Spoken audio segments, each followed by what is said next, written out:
had several cross-border incursions being perpetrated by Al-Shabaab and other armed groups. We have seen growth in terms of banking sector. We have flights all the way from Mogadishu, some from Kismayo. Somalia invading Kenya. That question pops up every time tensions spike, every time a scary headline trends, every time social media starts acting like war is a weekend plan. But if we're being serious, the answer is not found in vibes. It's found in capability, geography, politics, and what has actually been happening on the ground.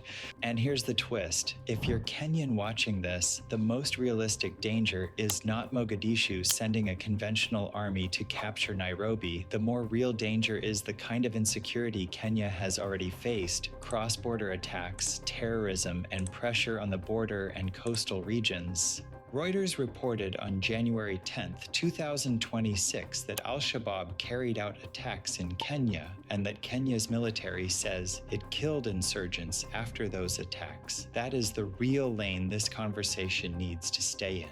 So today we're answering one question with zero fantasy. Could Somalia invade Kenya as a state, a classic military invasion? And if not, what should Kenyans actually worry about? And what should we be proud of? First, let's define what invade means. A real invasion is not a raid. It's not militants crossing a porous border. It's not a bomb in a city. A state invasion is when a government organizes large forces, moves them across the border, holds territory, supplies them for weeks or months, and survives the international response that follows. That requires three things: a functioning chain of command, equipment and logistics, and political backing at home and abroad. On that checklist, Kenya is in a very different category from Somalia. Kenya has an established national military with multiple branches and long-standing institutions. The CIA World Factbook lists Kenya's military and security structure under military and security, reflecting a formal, organized defense establishment. Somalia, meanwhile, has been rebuilding its security forces for years while fighting an insurgency inside its own borders. The CIA World Factbook's Somalia profile places heavy focus on security and terrorism risks, reflecting that Somalia's main battlefield has been internal stabilization, not external conquest. That difference matters because invasion is one of the hardest things a military can do. Even powerful countries struggle with it because you do not just need fighters. You need fuel, food, medical evacuation, maintenance, secure communications, intelligence, and the ability to replace losses and keep moving. Now let's talk money, because money is logistics. Military budgets aren't everything, but they reveal the ceiling of what's possible. Kenya spends far more on defense than Somalia, and that gap shows up in international data sets. Trading Economics, using World Bank-style indicators, presents Kenya's military expenditure at a far higher level than Somalia's, which signals a much stronger capacity to fund training, equipment, pay, and sustained operations. Even if you ignore exact numbers, the direction is obvious. Kenya's defense spending supports a conventional force posture. Somalia's spending reflects a country still focused on internal security and building core institutions. So if someone asks, could Somalia invade? The first response is, with what logistics, funded by what budget, sustained through what supply system, while fighting an insurgency at home? Now let's get real about geography and the border. Kenya and Somalia share a long frontier that includes remote, difficult terrain. That's not new. What's new is that the border zone has been tested for years by asymmetric threats, especially from Al-Shabaab. Reuters' January 2026 reporting fits that reality. Attacks in Kenya, Kenyan forces responding, and the conflict showing up as security incidents rather than conventional warfare. This is why the invasion framing can distract people. A conventional invasion would require Somalia to mass forces in a way that would be visible, politically explosive, and extremely risky. It would also invite immediate regional and international consequences. And here's where Kenya gets its respect. Kenya is not just defending a line on a map. Kenya has a military that has been shaped by counterinsurgency realities and regional security demands. That matters because it means Kenya isn't learning these threats in real time. Kenya has lived them, adapted to them, and built doctrine around them. Again, this is not hype for hype's sake.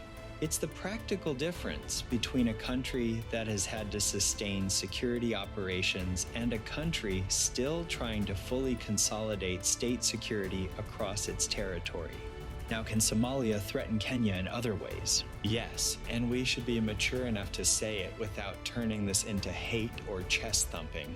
Somalia has non-state armed groups operating from its territory, and the most persistent cross-border threat Kenya has faced has come through that channel. Reuters reporting on attacks in early January 2026 is a clear reminder that the danger is real and current. So the question becomes, could Somalia's government choose to invade Kenya? That is the classic scenario people imagine. Let's look at incentives. Why would Somalia do it? What is the payoff? Territorial conquest, political distraction, nationalist optics. Now look at the cost.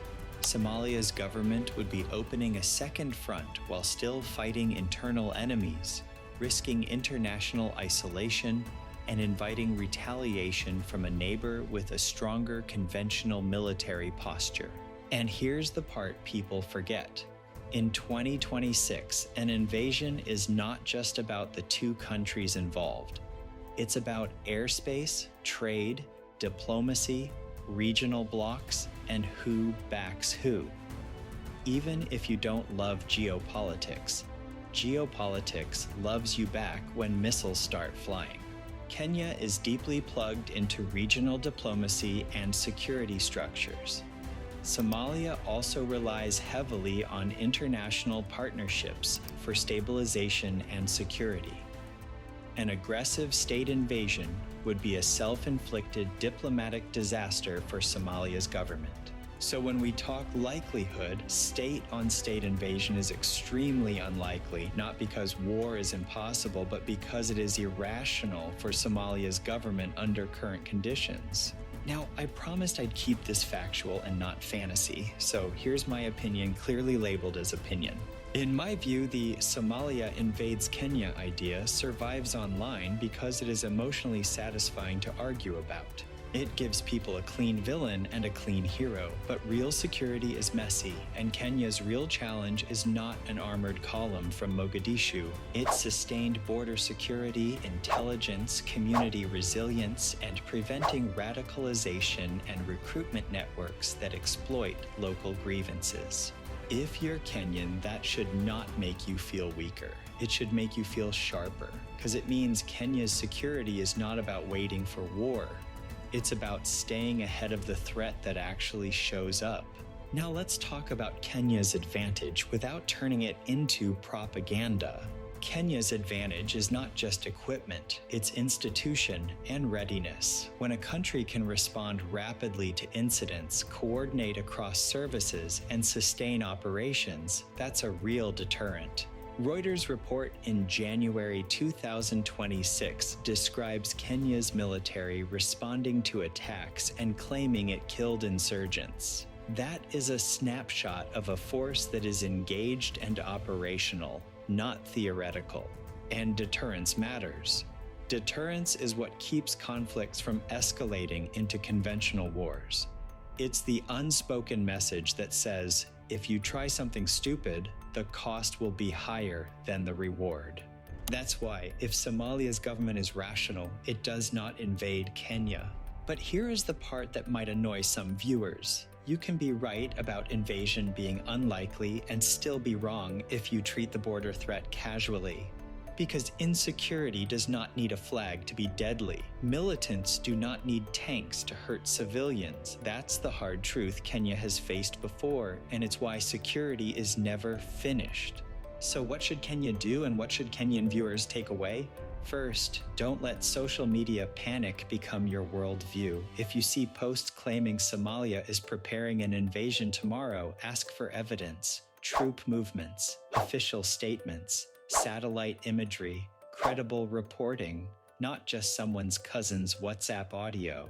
Second, respect Somalis as people while being firm about Kenya's security. This channel can be proudly Kenyan without becoming hateful. Kenya and Somalia share communities, trade links, and history.